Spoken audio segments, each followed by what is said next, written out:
नमस्कार, आप सभी का एक बार फिर से स्वागत करती हूँ आपके अपने चैनल ज्ञानोदय में। और आशा करती हूँ आप सभी लोग अच्छे से पढ़ाई कर रहे होंगे और जो है आगे जो भी आपसे जो भी प्रयास कर सकते हैं आप उनको कर रहे होंगे पूरी तरीके से। आप प्रयासरत होंगे, पूरे मनोयोग से जुटे होंगे अपनी परीक्षा की तैयारी के लिए। देखिए, ये जो टाइम है ये आपको बहुत अच्छा टाइम मिला है पढ़ाई करने का, क्योंकि अभी ऐसा पीरियड चल रहा है, अभी इतना आना जाना भी नहीं होता बाहर। हालांकि जो जो लोग काम करने वाले हैं उनको तो खैर जाना ही है, लेकिन फिर भी ये होता है कि इस समय जो है आप फिर भी कुछ थोड़ा सा टाइम दे सकते हैं अपनी पढ़ाई के लिए। तो इस टाइम को आप पॉजिटिवली लीजिए और इसका यूज़ करिए पूरा पूरा, है ना। क्योंकि ज़्यादातर हम लोग जब टाइम नहीं होता तो हम कहते हैं कि समय नहीं है हमारे पास, लेकिन जब समय होता है तो शायद हम उसकी उपयोगिता को समझ नहीं पाते, है ना। तो आशा करती हूँ आप अच्छे से पढ़ाई कर रहे होंगे और पढ़ते रहिए अच्छे से, और ऐसी मेरी शुभकामनाएं, आप सभी लोग सफल होंगे। तो जितनी भी आधुनिक काल की रचनाएं हैं वो मैं सभी आपको ट्रिक के साथ करा रही हूँ। तो मैंने आपको देखिए पिछले वीडियो में अभी तक मैंने आपको 1800 से कम्प्लीटली, मतलब शुरू से लेके और 1935 तक की सभी रचनाएं करा दी हैं, ठीक है। पिछले वीडियो में मैंने आपको 1930 से 1931 से 1940 तक की रचनाएं मैं करवा रही थी, लेकिन 35 तक की रचनाएं इतनी ज़्यादा थी कि वो एक वीडियो में उतनी ही रचनाएं आ पाई, ठीक है। तो आज मैं आपको 1936 से लेकर 1940 तक की रचनाएं कराऊंगी, यानी 5 सालों के बीच जितनी रचनाएं लिखी गई वो इतनी सारी हैं। आप समझ लीजिए कितनी सारी रचनाएं हैं, ठीक है। तो ये मैं आपको सिर्फ 5 सालों की रचनाएं हैं जो मैं अभी इस समय आपको करवा रही हूँ, ठीक है। तो इनको देख लीजिए, और ये रचनाएं बड़ी ही इंपॉर्टेंट हैं, ठीक है। चलते हैं, तो देखिए सबसे पहली रचना है यामा, ठीक है। यामा 1936 महादेवी वर्मा, सांद गीत 1936 महादेवी वर्मा, युगांत 1936 पंत, गीतिका 1936 निराला, मृणमयी 1936 सियाराम शरण, द्वापर 1936 मैथिली। अब समझ लीजिए इतनी रचनाएं जो हैं ये सब 1936 की हैं, आप ये समझ लीजिए, ठीक है। ये सब किसकी है? 1936 की हैं। अब इनकी ट्रिक्स पर विचार करते हैं, ठीक है। तो देखिए सबसे पहले जो आती हैं महादेवी है, सॉरी चलिए महादेवी। अब देखिए महादेवी वर्मा की रचना है यामा। वैसे यामा तो ज़्यादातर याद ही होगी सबको, ठीक है। क्यों है? क्योंकि इस पर पुरस्कार मिला हुआ है उन्हें। अच्छा, आप मुझे कमेंट करके बताइए कि महादेवी वर्मा को यामा पर कौन सा पुरस्कार मिला था, ठीक है। तो देखिए यामा जो है वो 1936 में लिखी गई थी, और हालांकि आपको ये पता होना चाहिए कि जो यामा थी वो वास्तव में निहार, जो निहार रचना थी महादेवी वर्मा की, निहार, रश्मि और इसके अलावा नीरजा, ठीक है। निहार, रश्मि, नीरजा, ये जो निहार, रश्मि, नीरजा और सांदगी, ठीक है, इन चारों का संकलन था एक्चुअली यामा, ठीक है। ये आपको पता होना चाहिए। तो देखिए यामा एक संकलन था, 1936 में प्रकाशित हुआ था, लेकिन चूंकि हम यहाँ पर रचना के रूप में इसको लिख रहे हैं, ठीक है। तो देखिए यामा जो महादेवी वर्मा की थी। अब इसको आप कैसे लर्न करेंगे? तो इसको आप लर्न करने के लिए सीधी सी एक बड़ी फनी सी ट्रिक है।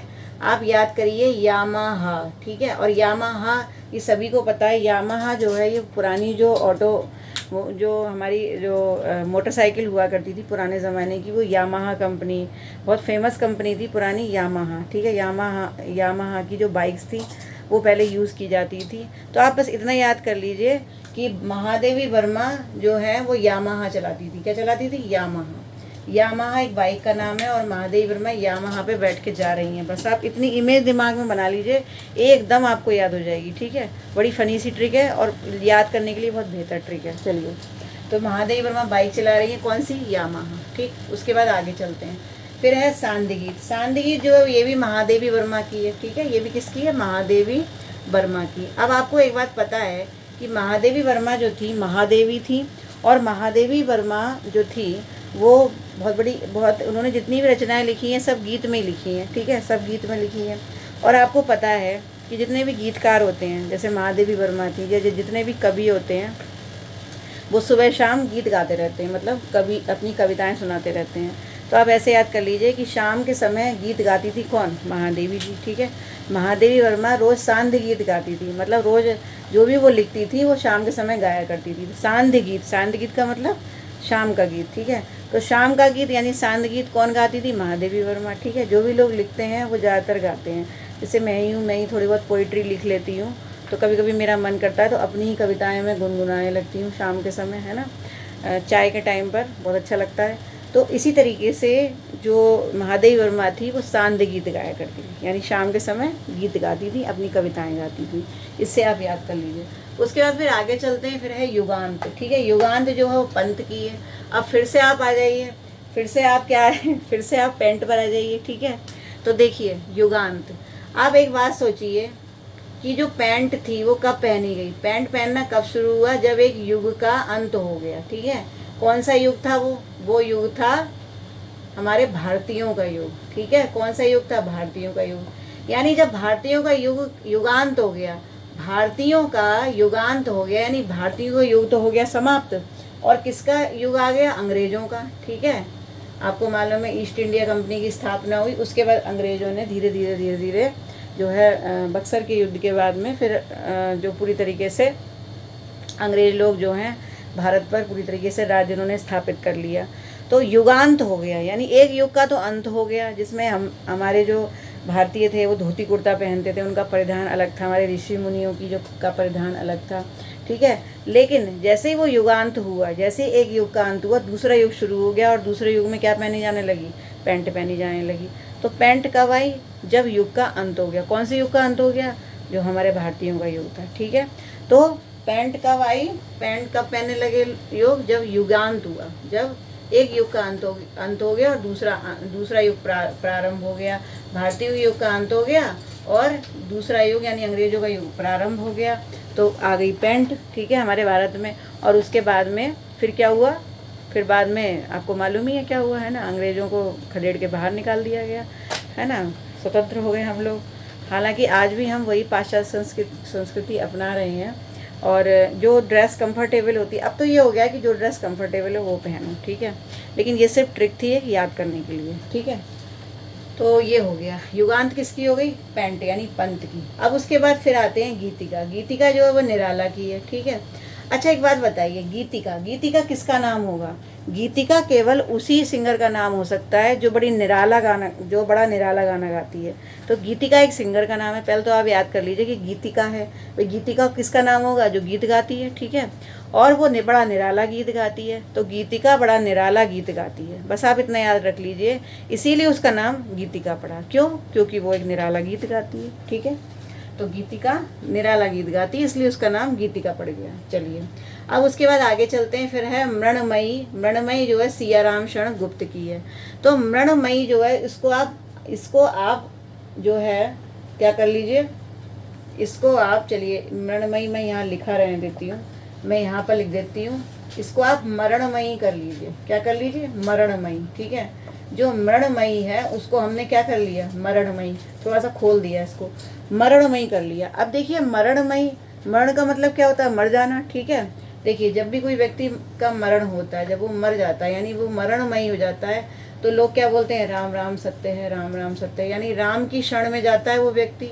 ठीक है, ये राम ही नाम ही सत्य है, बाकी जितना भी है वो सब बेकार है दुनिया में।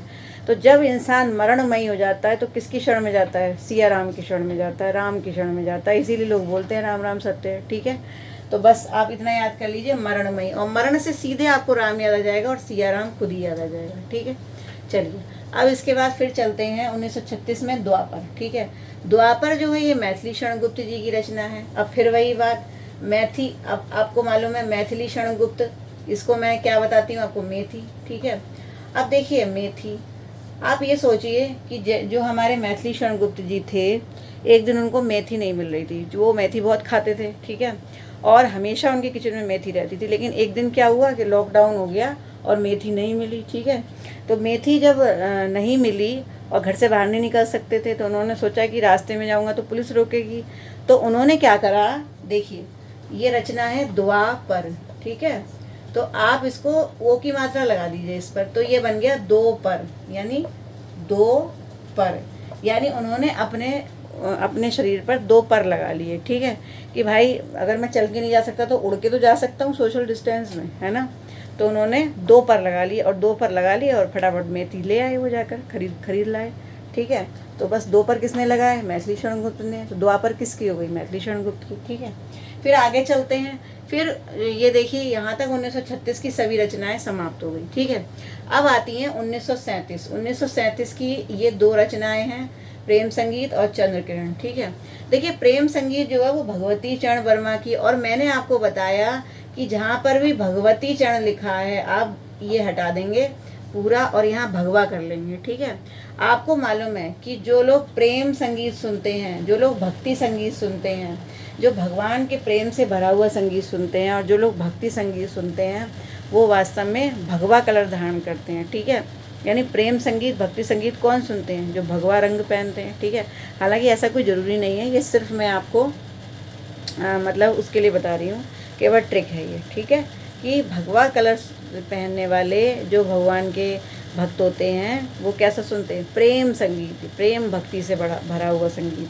तो प्रेम का संगीत कौन सुनेगा? जो भगवा होगा। ठीक है, तो प्रेम संगीत भगवा, और भगवा से क्या हो गया? भगवती चरण वर्मा। फिर उसके बाद आता है चंद्र किरण राम कुमार वर्मा। अब ये फिर से वही कहानी अटक गई। अब आप देखिए, राम कुमार यानी राम को मार, फिर वही चीज़। और आपको मालूम है, देखिए मैंने एक रचना आपको निशीथ बताई थी ना, कि निशा में ही कोई मारेगा, रात में ही मारेगा राम को। लेकिन यहाँ पर क्या हो रहा है? अब देखिए, जब वो राम को मारेगा तो किस में मारेगा? चंद्र किरण। सीधी सी बात सोचिए, जब वो रात में मार रहा है, ठीक है, जब वो रात में राम को मारेगा तो चंद्र किरण तो होगी ना, क्योंकि रात में चंद्रमा होता है और चंद्रमा की किरणें होती हैं। ठीक है, तो अगर वो राम को मारेगा तो भैया चंद्रमा की किरण में ही मारेगा, क्योंकि वो सूरज की रोशनी में तो मार ही नहीं सकता, लोग उसे पकड़ लेंगे, है ना।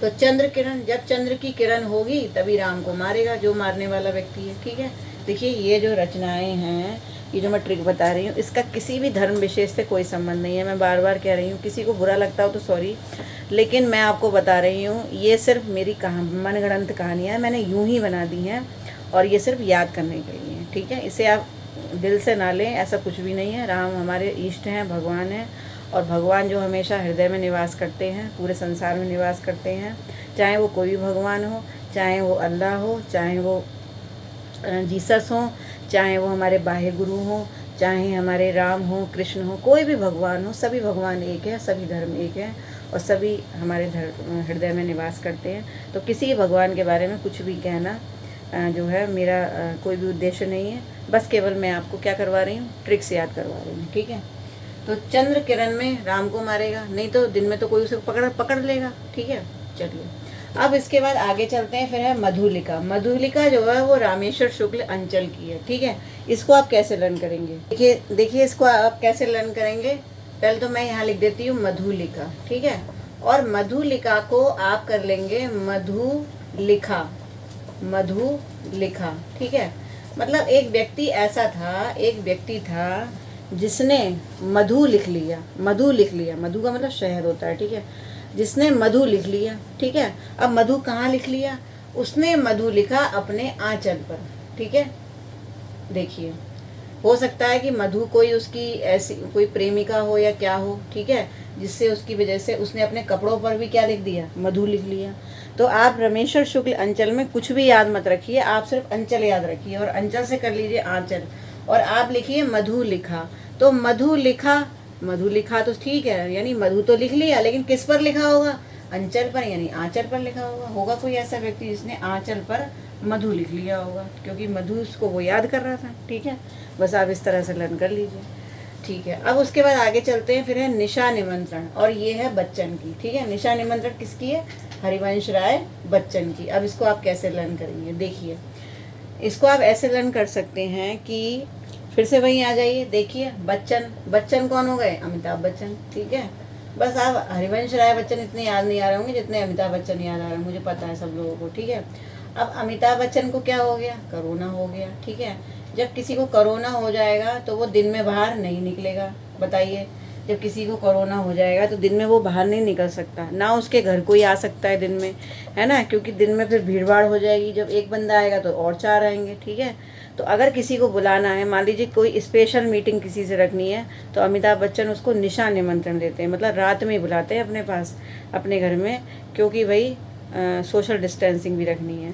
तो बच्चन जी कब बुला रहे हैं? निशा में, यानी रात में ही बुलाते हैं, क्योंकि भाई ज़्यादा भीड़ इकट्ठी ना हो, इसलिए रात के अंधेरे में कोई भी आ सकता है। ठीक है, वो किसी को पता नहीं चलेगा। तो बस इतना याद रख लीजिए कि निशा निमंत्रण कौन दे रहा है? बच्चन दे रहे हैं। और बच्चन कौन हो गए?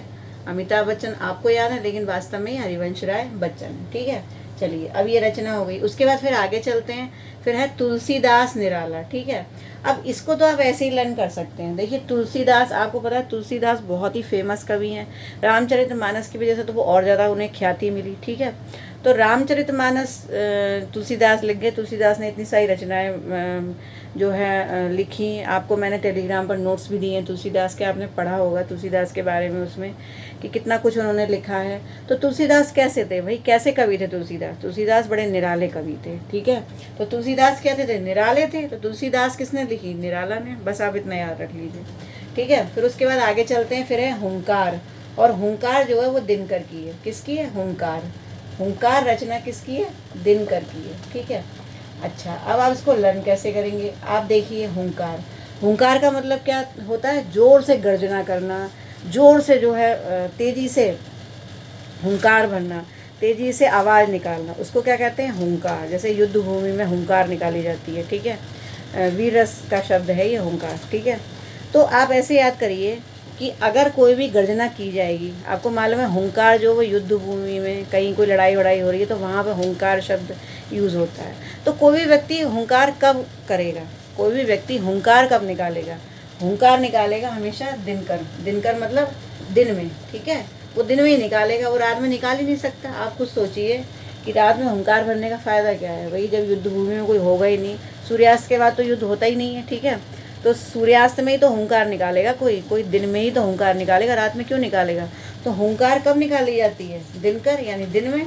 तो दिनकर, दिनकर यानी सूर्य, तो सूर्य की उपस्थिति में क्या निकाली जाएगी? हुंकार। ठीक है, तो यहाँ से आप लर्न कर सकते हैं। ये देखिए यहाँ से जो है मधुलिका से ये सब 1938 की रचनाएं चलती चली आ रही हैं। ठीक है, 1937 की बस ये 2 थी, अब सब 1938 की हैं यहाँ तक। अब ये 1938 की यहाँ ख़त्म हो गई, अब आती हैं 1939 की रचनाएं। ठीक है, 1939 की रचनाएं हैं अपराजिता, युगवाणी और कुमकुम। ठीक है, इसकी मैं बता देती हूँ आपको। देखिए अपराजिता यानी जो कभी भी पराजित ना हो उसे क्या कहेंगे? अपराजिता। ठीक है, जो कभी भी पराजित नहीं होता उसे कहते हैं अपराजिता। अपराजिता। ठीक है, अपराजिता। ठीक है, और एक तो शब्द है यहाँ पर रमेश्वर।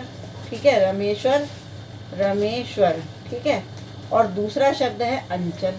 ठीक है, तो देखिए 2 लोग ही अपराजित होते हैं, एक तो रामेश्वर मतलब जो राम भी हो और जो ईश्वर भी हो। ठीक है, अब सोचिए अगर कोई व्यक्ति राम जैसा हो, राम आपको मालूम है कि राम को कितने युद्ध कला में निपुण थे। राम ने रावण जैसे जो है इतने विद्वान, इतने वीर पुरुष को मारा था। रावण बहुत ही वीर पुरुष कहा जाता था। तो देखिए, तो इसका मतलब एक तो राम और ऊपर से ईश्वर, तो रामेश्वर, रामेश्वर अपराजित तो होगा ही होगा। ठीक है, ऊपर से फिर अंचल भी है। ठीक है, देखिए राम कई सारे कवियों के नाम में आता है, इसलिए आपको अंचल भी जोड़ना जरूरी है। तो एक तो रामेश्वर हमेशा अपराजित होंगे। ठीक है, और एक अंचल हमेशा अपराजित होंगे। अंचल का मतलब आंचल, यानी वो स्त्री जिसका आंचल होता है वो हमेशा क्या होती है? अपराजित। और आंचल किसका होता है? माता का, माँ का। ठीक है, आप देखते हैं ना जब भी बच्चा रोता है तो माँ जो है अपने आंचल में बच्चे को भर लेती है। ठीक है, और वो हमेशा अपराजित होती है। ठीक है, वो कभी भी हारती नहीं है, वो अपने बच्चों को हर परिस्थिति में हर तरह से उनको पालती पोसती है। तो अपराजित कौन हुई? माँ हुई ना, जिसका आंचल होता है। तो आंचल जिसका होगा एक तो वो अपराजित होगा, और जो रामेश्वर होगा एक तो वो अपराजित होगा। तो अपराजिता किसने लिखी? रामेश्वर शुक्ल अंचल। ठीक है, तो ये हो गई ट्रिक। अब इसके बाद फिर आगे चलते हैं, फिर है युगवाणी। ठीक है, युगवाणी किसकी लिखी हुई है? पंत की। अब देखिए युगवाणी, अब देखिए मैंने आपको बताया कि एक युग का अंत हो गया तो पैंट पहनी जाने लगी। तो अब मुझे बताइए जो ये वाला युग है, इस युग की वाणी क्या है? पैंट। इस युग की वाणी क्या है? वास्तव में पैंट है। ठीक है, आप कहीं भी चले जाइए मार्केट में, कोई भी व्यक्ति अगर कुछ खरीदने जाता है तो ज़्यादा से ज़्यादा शादियों में क्या शेरवानी वगैरह ले लेते हैं, अदरवाइज सब जगह पैंट पैंट पैंट। ठीक है, कोई भी धोती कुर्ता बहुत कम लोग खरीदते हैं। जितने भी आध्यात्म से संबंधित लोग होते हैं, जो पूजा पाठ से संबंधित लोग होते हैं, या फिर कभी कोई स्पेशल कोई त्यौहार वगैरह होता है तब लोग पहन लेते हैं। लेकिन ज़्यादातर आज की युगवाणी में क्या है? मतलब युगवाणी, आज जो युगवाणी है, जो लोगों आज के युग की जो वाणी है उसमें लोग किसको ज़्यादा पसंद कर रहे हैं? पैंट। ठीक है, तो पैंट वास्तव में क्या है? इस युग की वाणी है। ठीक है, इस युग की वाणी है क्या, पैंट, और पैंट से क्या हो गया, पंत हो गया। ठीक है, फिर उसके बाद चलते हैं कुमकुम। कुमकुम जो है वो बालकृष्ण शर्मा नवीन की है। अब इसको आप कैसे लर्न करेंगे, देखिए कुमकुम, अब कुमकुम और यहाँ है बालकृष्ण। ठीक है, बालकृष्ण और नवीन भी साथ में ले लीजिए, क्योंकि बालकृष्ण भट्ट भी हैं। ठीक है, अब बालकृष्ण भट्ट और बालकृष्ण शर्मा नवीन में आप कंफ्यूज हो जाएंगे, इसलिए मैं आपको नवीन भी साथ में करा रही हूँ। ठीक है, तो बालकृष्ण और नवीन दो शब्दों को लीजिए। अब देखिए कुमकुम किसके लगाई जाएगी, बालकृष्ण को लगाई जाती है। आपको पता है जब भगवान की हम पूजा करते हैं बालकृष्ण की, तो बालकृष्ण की जब पूजा करते हैं तो उनके क्या लगाते हैं, कुमकुम लगाते हैं। ठीक है, अब सोचिए अगर आप बालकृष्ण के कुमकुम लगाएंगे तो कुछ नए नए से लगने लगेंगे ना वो। आप क्या करते हैं, देखिए आप मथुरा वृंदावन में जाके देखिए, या आप अपने घर में भी ऐसा करते हैं। मैं तो रोज़ ही ऐसा करती हूँ, है ना, कि मेरे घर में एक छोटे से कान्हा जी हैं, लड्डू गोपाल बोलते हैं हम लोग उनको। तो उनको पीतल के हैं वो, तो उनको जो है हम लोग अच्छे से नहला करके और साफ़ करके अच्छे से पोंछ करके उनका शरीर, उसके बाद फिर हम क्या करते हैं, उनके कुमकुम का टीका लगाते हैं, कुमकुम या फिर चंदन वगैरह, चंदन से नहलाते हैं उनको, उसका टीका भी लगाते हैं, जिससे वो कैसे लगते हैं, नवीन लगते हैं, यानी वो नए लगते हैं, उनको नए नए कपड़े पहनाते हैं, है ना। तो ये है, तो इसका मतलब बालकृष्ण शर्मा नवीन, तो बालकृष्ण के कुमकुम लगाया जाएगा जिससे वो नए नवीन दिखेंगे। ठीक है, तो यहाँ भट्ट में आप कंफ्यूज नहीं होंगे, बालकृष्ण भट्ट जो है उसमें आप कंफ्यूज नहीं होंगे, इसलिए मैंने आपको दोनों शब्द बताए। ठीक है, फिर उसके बाद आगे चलते हैं 1940। देखिए जितनी रचनाएं यहाँ पर लिखी हैं सब 1940 की है। ठीक है, वीडियो थोड़ा लंबा हो जाएगा लेकिन आज मैंने निपटाना चाह रही हूँ, 1940 तक की है, आप देख लीजिए एक बार। ठीक है, कोई बात नहीं, आप वीडियो को 2 बार में देख लीजिएगा, अगर आपको इकट्ठा नहीं देख मिल रहा है तो आप 2 बार में देख लीजिएगा, लेकिन मैं सब रचनाएँ निपटा देती हूँ। तो देखिए ये जो रचनाएं सब 1940 की हैं, 1939 तक यहाँ खत्म हो गई। 1940 में लिखी गई मानव, और ये लिखी भगवती चरण वर्मा की। तो फिर वही बात कि भगवती चरण वर्मा में आप ये सब हटा दीजिए और आप क्या कर लेंगे, भगवा। ठीक है, आपको मालूम है भगवा कलर कौन पहनता है, भगवा कलर केवल मानव ही पहन सकता है। ठीक है, आपने कभी किसी जानवर को भगवा कलर पहने देखा है ना, कोई कभी आपने देखा है कि कोई जानवर हो, कोई कुत्ता बिल्ली या कोई भी जानवर हो, उसका मन कर रहा है कि आज मैं भगवा कलर पहनूंगा, उसने भगवा कलर की चादर ओढ़ ली, है ना, वो तो कपड़े पहनते ही नहीं है। तो भगवा कलर केवल मानव ही पहन सकता है, बस इतना याद रख लीजिए। तो मानव क्या पहनेगा, भगवा कलर। जैसे एग्जाम में मानव आएगा आप एकदम भगवती चरण वर्मा से उसको जोड़ सकते हैं। ठीक है, फिर उसके बाद आता है ग्राम्य। ग्राम्य जो है ये पंत की है। ठीक है, ग्राम्य किसकी है, पंत की है। तो ग्राम्य को आप कैसे याद करेंगे, देखिए, तो इसको आप ऐसे याद करिए कि देखिए पंत को हम क्या करेंगे, पैंट, और आपको मालूम है कि जो पैंट है वो केवल शहरों की का ही परिधान नहीं है बल्कि ग्राम्य भी है, यानी गांव का परिधान भी है। लोग शहरों में ही पैंट नहीं पहनते बल्कि गाँव में भी पहनते हैं। तो ग्राम्य कौन हो गई, पैंट हो गई, और पैंट से क्या हो गया, पंत। तो गाँव में कौन पहनी जाती है, पैंट, और पैंट से क्या, पंत, ये आपको याद हो गया होगा। ठीक है, उसके बाद आता है उन्मुक्त। उन्मुक्त जो है सियाराम शरण की है। ठीक है, तो इसको आप कैसे लर्न करेंगे, 1940 उन्मुक्त। तो उन्मुक्त में आप उन हटा दीजिए और मुक्त रहने दीजिए। ठीक है, देखिए जब व्यक्ति मोह माया से मुक्त हो जाता है, बिल्कुल मुक्त हो जाता है अपने बंधनों से, मतलब मृत्यु को प्राप्त हो जाता है और मुक्त हो जाता है बिल्कुल, तो मुक्त वो कब होगा, मुक्त वो तभी होगा जब वो सिया और राम की शरण में जाएगा। बिल्कुल जस्ट अभी मैंने रचना बताई थी आपको। ठीक है, मरणमयी, मृणमयी, बिल्कुल उसी से रिलेटेड ये रचना है। वहाँ पर इंसान जब मरण को प्राप्त कर रहा था, मर गया वो, मरण उसको जब हो गया उसका, तो वो सिया राम की शरण में जा रहा था। बिल्कुल वही चीज़ यहाँ पर है कि वो मुक्त हो गया। तो जब वो मुक्त हो गया तो सीधी सी बात है कि कैसे मुक्त होगा, जब वो सिया राम की शरण में जाएगा उसे मोक्ष मिलेगा। ठीक है, तो मुक्त तभी होता है व्यक्ति जब सिया राम की शरण में जाता है। फिर उसके बाद अगली रचना है द्वंद्व गीत। ठीक है, द्वंद्व गीत जो है ये दिनकर की है। अब फिर वही चीज़ आ गई, देखिए मैंने आपको बताया कि द्वंद्व का मतलब क्या होता है, युद्ध। ठीक है, कि हुंकार कब भरी जाएगी, दिनकर यानी दिन में ही भरी जाएगी। हुंकार युद्ध के समय भरी जाती है, तो हुंकार कब भरी जाएगी, हुंकार करी जाएगी युद्ध के समय, और युद्ध यानी द्वंद्व। ठीक है, तो द्वंद्व भी कब होगा, जब दिन होगा। ठीक है, तो कोई भी द्वंद्व हो या हुंकार हो, चाहे वो द्वंद्व हो और चाहे वो हुंकार हो, ये कब करी जाती है, दिन में ही करी जाती है। ठीक है, क्योंकि कोई भी द्वंद्व रात में नहीं होता, कब होता है, दिन में ही होता है। ठीक है, द्वंद्व यानी युद्ध, ठीक। फिर से वही चीज़ आ रही है, तो द्वंद्व हो या हुंकार हो, दोनों दिनकर यानी दिन में ही करी जाएंगी, रात में कोई नहीं करेगा, ठीक है, क्योंकि रात में कोई लड़ने वाला ही नहीं होगा, सब सो रहे होंगे, ठीक है। फिर आगे चलते हैं, फिर है रसवंती। रसवंती भी दिनकर की है। अब इसको कैसे लर्न करेंगे? रसवंती को आप ऐसे कर लीजिए, रस बनती, ठीक है, रस बनती, और बनती को बनता कर लीजिए, ठीक है। अब देखिए रस बनता, आप मुझे बताइए, जैसे आप अपने घर में जूस वगैरह बनाते हैं तो ज़्यादातर आप दिन में ही बनाते हैं ना, रात में ज़्यादातर लोगों को सूट नहीं करता है ना। रस का मतलब किसी भी चीज़ का जूस जो होता है वो हम दिन में ही ज़्यादा बनाते हैं। रात में बोलते हैं कि भाई रात में जूस वगैरह नहीं पियेंगे क्योंकि ये हमें क्या करेगा, नुकसान करेगा। रात में जो है जूस नहीं पीना चाहिए, बर्फ़ नहीं डालना चाहिए उसमें।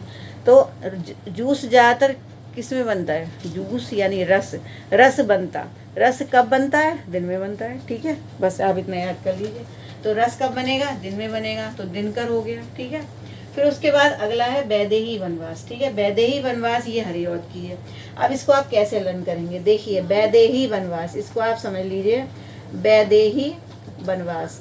आपको मालूम है वैदेही किसको बोलते हैं? वैदेही सीता को बोलते हैं, ठीक है। ये हमारी सीता हो गई। अब देखिए, और ये हो गए हमारे हरिऔध, ठीक है। अब देखिए, जब वैदेही वनवास यानी सीता के वनवास के बारे में भगवान राम को पता चला कि सीता वनवास को जा रही हैं, जब सीता ने ये प्रण ले लिया कि मैं तो वनवास को जाऊँ। इस बार लॉकडाउन में सबने रामायण खूब अच्छे से देखी है, फिलहाल जिनका इंटरेस्ट है, ये मुझे पता है, सबको पता होगी ये बात, कि जो सीता थी जब वो वनवास का प्रण ले लेती हैं, वो अपने आप ही वो कहती हैं कि भाई यहाँ पर मेरे बारे में ऐसी ऐसी बातें हो रही हैं, तो मैं आपके मैं मतलब आपके बीच में, आपके राज्य कार्य में, आपके धर्म में मैं हस्तक्षेप नहीं करना चाहती, तो मैं वनवास लेना चाहती हूँ। तो उन्होंने खुद ही ये निर्णय कर लिया कि मैं वनवास लूँगी। तो जब हरि को पता चला, हरि का मतलब कौन हो गया? राम, ठीक है। तो राम हरि थे, भाई हरि तो हैं ही, वो विष्णु का अवतार है। तो जब हरि को ये बात पता चली कि सीता जी जो है, सीता जी ने वनवास का प्रण ले लिया है, तो सीता जी क्या, तो राम क्या हो गए, यानी हरि क्या हो गए? औंधे हो गए, मतलब वो बेहोश हो गए ये बात सुन के कि सीता चली जाएंगी, सीता वनवास को चली जाएंगी। तो बस इतना सा आप याद कर लीजिए कि जब वैदेही वनवास हुआ तो हरि कैसे हो गए? औंधे हो गए, यानी बेहोश हो गए। और इस तरीके से ये हमारी कहानी पूरी हो गई। आशा करती हूँ आपको सभी रचनाएं जो है लर्न हो गई होंगी। बहुत ज़्यादा लंबा वीडियो हो गया आज, और आप अगर एक साथ सब नहीं करना चाह रहे हैं लर्न, तो आप आधा आधा वीडियो देखिए, ठीक है। लगभग आधा घंटे का वीडियो है, तो 15-15 मिनट का वीडियो आप 2 बार में देख लीजिए, जिससे आपको लर्न हो जाए। ज़रूरी नहीं है कि पूरा वीडियो एक साथ ही देखा जाए, ठीक है। तो आप एक एक रचना को ध्यान से सुन लीजिए, उसकी ट्रिक को, और याद कर लीजिए, ठीक है। और थोड़ा सा सन का भी याद रखिए कि कौन सी रचना किसके बाद आई है, ठीक है। बहुत ही अब आप देखिए, मैं जो ये ट्रिक करा रही हूँ, अब आप एक बार प्रीवियस पेपर्स खोल के देखिए, और आप क्रम वाले क्वेश्चंस एक बार करके देखिए, आधुनिक निकाल के देखिए, आपको बहुत ज़्यादा अच्छा लगेगा कि कहीं ना कहीं आप क्वेश्चंस को पकड़ पा रहे हैं, ठीक है। तो आप पकड़ना सीख जाएंगे। और देखिए, जब सभी रचनाएं हो जाएंगी तो और मज़ा आएगा। इसे उपन्यास हो गई, जितने भी इम्पोर्टेंट है वो सब मैं कराऊंगी इसी तरीके से, ठीक है। तो आशा करती हूँ आपको सभी रचनाएं याद हो गई होंगी। चैनल को सब्सक्राइब नहीं किया तो प्लीज़ कर लीजिए, अगर आप नए हैं चैनल पर। वीडियो को तो बस शुरू होते ही लाइक कर दिया करिए, पहला काम सबसे पहले यही करा करिए कि लाइक कर दीजिए। इतना मेरा हक बनता है आपसे मांगने का। और कमेंट करके मुझे ज़रूर बताइए आपको रचनाएं याद हो रही हैं या नहीं हो रही, सच में कुछ फ़ायदा वायदा हो रहा है या नहीं हो रहा मेरा दिमाग खर्च करने का। और इसके अलावा आप मुझे कमेंट करके ज़रूर बताइए, आपकी कोई सलाह है तो उस पर मैं ज़रूर ध्यान दूँगी। और इसके अलावा वीडियोस को ज़्यादा से ज़्यादा शेयर करिए, ख़ास तौर से उन ऐसे विद्यार्थियों को शेयर कीजिए जो जिनके पास जो थोड़े निर्धन हैं, जो इतना एफर्ट नहीं कर सकते, इतना पैसा उनके पास नहीं है, इतना धन नहीं है कि वो कोचिंग क्लासेस कर सकें। तो ऐसे वीडियोस जो हैं ज़रूर शेयर कीजिए। ज़्यादा से ज़्यादा ये वीडियोस गांव देहात में जहाँ पर, या फिर शहरों में जहाँ प्रतिभा है लेकिन सिर्फ गाइडेंस नहीं है, मार्गदर्शन नहीं है बच्चे के पास, वो आगे बढ़ना चाहता है लेकिन उसके पास कोई ऐसा जो है कोई साधन नहीं है ऐसा जो आगे बढ़ाया जा सके। थोड़ा थोड़ा वीडियोस को देखिए और ज़रूर शेयर करते रहिए। फेसबुक पर शेयर कीजिए, जहाँ आपका मन हो वहाँ शेयर कीजिए, जितना ज़्यादा करेंगे उतना ही अच्छा रहेगा, ठीक है। तो अब ये वीडियो तो हो ही है कंप्लीट, ठीक है। मैंने आपको रचनाएं करा दी, अब मैं बहुत सारी रचनाएं करा दी, थोड़ा सा पॉज ले लूँगी। अब मैं आपको द्विवेदी युग के बचे हुए पॉइंट्स जो है अगले वीडियो में करवा दूँगी। फिर छायावाद शुरू करते हैं और रचनाएं हमारी चलती रहेंगी, ठीक है। रचनाएं तो लगातार चलती रहेंगी जब तक रचनाएं ख़त्म नहीं होंगी, मैं ऐसी इसी तरह से चलाती रहूँगी और उधर मैं पॉइंट्स कराती रहूँगी, तो आधुनिक काल कंप्लीट हो जाएगा। फिर मैं नाटक शुरू करवाऊँगी, ठीक है। तो इसी तरह से देखते रहिए मेरे वीडियोज़। तो फिर मिलती हूँ नेक्स्ट वीडियो में। नमस्कार।